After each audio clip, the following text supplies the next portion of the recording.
Hi everyone. So this is actually just a review of what we learned in class on Friday. But since it's been a couple of days, I wanted to make sure that you had a chance to go back and think about it. So we looked specifically at absolute value inequalities. And I said the most important thing is to read the sentence based on where the absolute value is. So for example, we would read this: the absolute value of x minus 6 is less than 5. And I suggested that one of the easy ways to solve compound or absolute value inequalities is to use compound inequalities. Now remember, we had two types of compound inequalities. We had ands and we had ors. Ands were the ones that involved overlap and ors were everything else. And so I'm going to suggest that this is the way we solve absolute value inequalities. So first we identify that it's less than. So that means that we're going to use an and compound inequality. Okay, less than and to do that, we're going to make a sandwich. Okay, we're going to make a sandwich. We're going to sandwich the absolute value expression in between both the 5 and the negative 5. Now remember, we've talked about the fact that absolute value involves distance on a number line. So because of that, we could be going in both the right or the left direction from whatever number we have, in this case, 6. All right, so then we solve. So we add 6, and we're going to get 1 is less than x is less than 11. So that's telling me that any number between 1 and 11 will solve this inequality. Well, let's test that out. Let's pick a number. Let's pick, say, 5. Okay, 5. So 5 minus 6 is negative 1. The absolute value of negative 1 is 1, and 1 is less than 5. So it makes the inequality true. Now let's pick a number outside that region.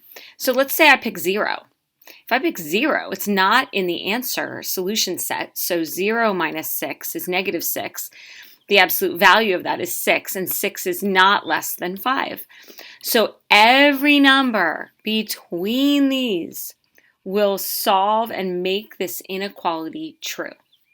All right, so that's a less than absolute value inequality. Then we looked at greater than inequalities. And we read it again based on the absolute value. So the absolute value of 3x minus 8 is greater, and remember I spelt it wrong, greater than 5. Okay, so just like the absolute value equations, we always want to isolate the bars first. So in this case, the bars are already isolated, but if there were numbers out there, you have to get them to the other side by doing reverse PEMDAS. All right, so the bars are isolated, and then we're going to write we're going to use compound or inequalities to help us, which means we're going to write two compound inequalities or two inequalities using the word or. All right, so we keep 3x minus 8 is greater than 8. Greater than 5, greater than 5. Just exactly like the one we have, we get rid of the absolute values. All right, then we write or. Now, the other one's a little bit of a change. Now, remember, we never change what's inside those absolute value bars. But what we do change is the direction of the sign and the sign of the number. We make it negative. So I always say keep, change, change. Keep, change, change. So the first one remains exactly as it's written. The other one, we keep 3x minus 8. We change the direction of the sign, and we change the sign to negative. And then we solve each inequality.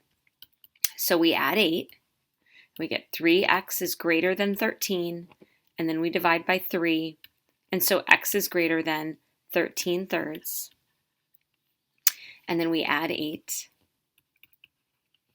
and so 3x is less than 3, and so x is less than 1. Okay, so now this is an or. We're going to graph on a number line together. So here's 1. I want x is less than 1, or I want greater than 13 thirds, which is about 4 1/3. And so that is the solution to this absolute value inequality. Now I'm going to pick a number, just prove it. I'm going to pick 0, just because I think that's an easy number.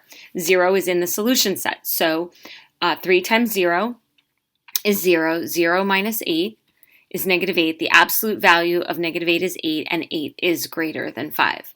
So any number less than 1 or greater than 13 thirds will be a solution to this inequality.